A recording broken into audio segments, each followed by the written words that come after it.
Kabla dunia haijakwambia unyamaze, kabla hofu haijaingia akilini mwako, na kabla mashaka nayo hayajajifunza jina lako, basi karibu hapa kwenye Sema Usikike. Sema ili tukusikie.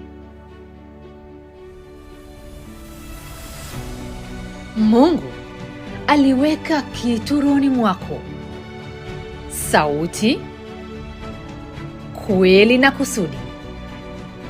Lakini hofu ni mwizi wa kusudi la kimungu. Hunong'ona, nyamaza. Husema, kaa kimya. Hofu inakuambia, nani atakusikiliza? Na inakusemesha, wakikuhukumu je?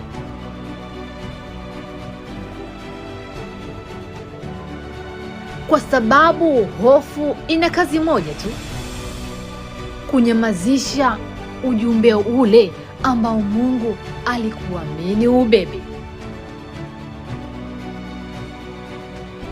Swali letu ni je,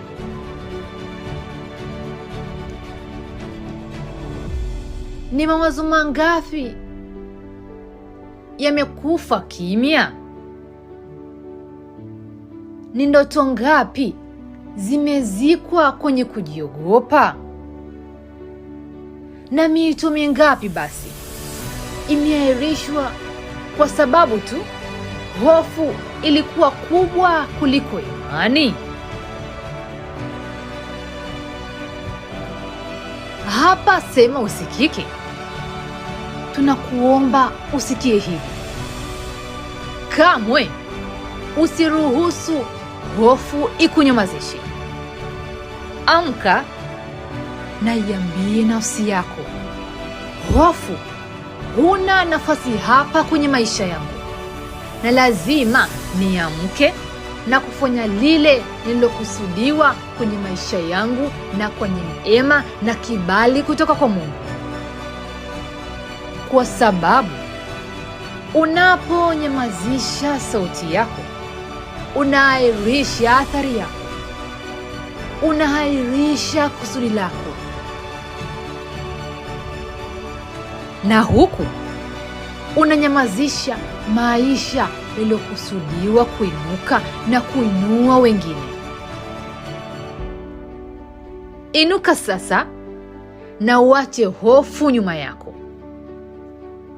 Na mimi ni Miss Motiva.